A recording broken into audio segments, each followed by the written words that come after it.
Hello everyone. इस video में हम डिस्कस करेंगे magnetizing inrush current of transformer के बारे में। तो देखो, जब भी ट्रांसफार्मर को सप्लाई वोल्टेज से कनेक्ट किया जाता है, कनेक्ट कैसे करोगे? स्विच को क्लोज करके। तो जैसे ही स्विच को क्लोज करोगे, supply voltage primary winding of transformer से कनेक्ट हो जाएगा और ठीक उसी समय ट्रांसफार्मर क्या करता है? फ्लक्स को जनरेट करने के लिए large amount of current draw करता है सप्लाई से। उसी करंट को बोला जाता है मैग्नेटाइजिंग इनरश करंट। अब इस मैग्नेटाइजिंग इनरश करंट की कई सारी कैरेक्टरिस्टिक होती हैं जो एग्जाम के लिए इंपॉर्टेंट है। तो सबसे पहली कैरेक्टरिस्टिक होती है कि इसका जो मैग्नीट्यूड है वो बहुत हाई होता है। तो इसका जो मैग्नीट्यूड है वो ट्रांसफार्मर के रेटेड करंट से 5 to 10 टाइम्स हो सकता है या 15 to 20 टाइम्स भी हो सकता है किसी किसी केसेस में। मैं बताऊंगा कैसे।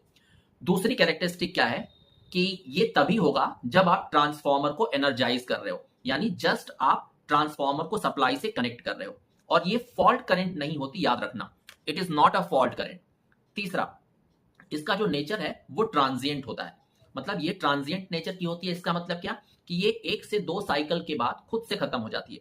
जैसे मैग्नेटाइजिंग इनरश करंट बहुत ज्यादा है तो 1 से 2 साइकिल के बाद ये अपनी नॉर्मल वैल्यू पे आ जाती है, जिसको आप आई म्यू बोलते हो, मैग्नेटाइजिंग करंट। ठीक। चौथा, ये सेकंड हार्मोनिक में रिच होती है। मतलब इस करंट में सबसे ज्यादा पाया जाने वाला हार्मोनिक होता है सेकंड हार्मोनिक। इसीलिए आपने देखा होगा कि जब किसी डिफरेंशियल रिले से हम ट्रांसफार्मर को प्रोटेक्ट करते हैं तो कहीं डिफरेंशियल रिले इस मैग्नेटाइजिंग इनरश करंट को फॉल्ट करंट समझ के ना ऑपरेट कर जाए।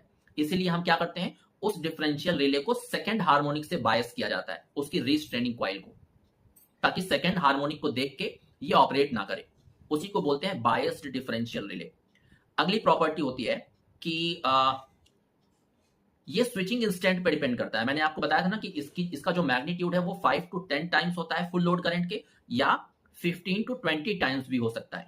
तो ये डिपेंड करता है। मान लो हमने अपने स्विच को तब क्लोज किया जब वोल्टेज, सप्लाई वोल्टेज 0 पॉइंट से पास हो रहा है, तब जो मैग्नेटाइजिंग करंट होगी वो बहुत ज्यादा होगी, 15 से 20 गुना होगी फुल लोड करंट के।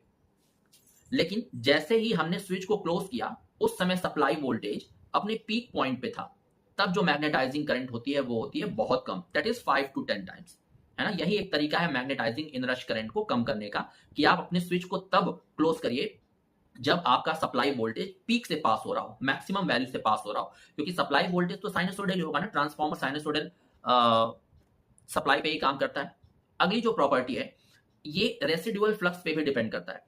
आप जानते हैं कि ट्रांसफार्मर का जो कोर मटेरियल है वो फेरोमैग्नेटिक मटेरियल होता है, और फेरोमैग्नेटिक मटेरियल की प्रॉपर्टी क्या होती है कि जब भी हम उससे सप्लाई हटाते हैं फिर भी उसमें स्मॉल अमाउंट ऑफ मैग्नेटिज्म बचा रह जाता है, जिसके कारण एक small amount of flux flow होती है, जिसको बोलते हैं रेसिडुअल फ्लक्स। अब अगर ट्रांसफार्मर में रेसिडुअल फ्लक्स पहले से प्रेजेंट है तो जो मैग्नेटाइजिंग इनरश करंट है उसकी वैल्यू और ज्यादा बढ़ जाती है, क्योंकि उसे उस फ्लक्स की डिमांड को भी पूरा करना है ना। तो मैग्नेटाइजिंग इनरश करंट और ज्यादा बढ़ जाएगी अगर रेसिडुअल फ्लक्स प्रेजेंट है। नेक्स्ट हमारा जो कैरेक्टरिस्टिक है और लास्ट कैरेक्टरिस्टिक ये होता है कि कभी कभी क्या होता है कि जो डिफरेंशियल रिलेज हैं वो इस मैग्नेटाइजिंग इनरश करंट को फॉल्ट करंट समझ लेते हैं और ऑपरेट कर जाते हैं।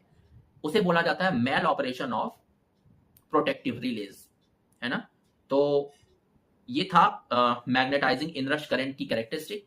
एक और कैरेक्टरिस्टिक होती है कि ये सिमेट्रिकल नहीं होती। जो मैग्नेटाइजिंग इनरश करंट है ना, ये असिमेट्रिकल नेचर की होती है। मतलब जितनी सिमेट्रिकल क्या होता है, जितनी एक्स एक्सिस के ऊपर उतनी ही एक्स एक्सिस के नीचे, जैसे साइनसोइडल वेवफॉर्म होती है। लेकिन ये ऐसी नहीं होती, एक्स एक्सिस के ऊपर की तरफ ज्यादा होती है, नीचे की तरफ कम होती है, ड्यू टू डीसी ऑफसेट, जो हमने पावर सिस्टम में पढ़ा था। तो ये था मैग्नेटाइजिंग इनरश करंट के बारे में पूरी इंफॉर्मेशन। अगर आपको ऐसे ही कंटेंट चाहिए तो इस चैनल को लाइक, शेयर और सब्सक्राइब जरूर करिएगा, और हमारा ऐप डाउनलोड कर लीजिए बाकी हैंड रिटन नोट्स के लिए, और ऐप की जो लिंक है वो डिस्क्रिप्शन बॉक्स में दी गई है। थैंक यू वेरी मच, मिलते हैं क्लासेस में।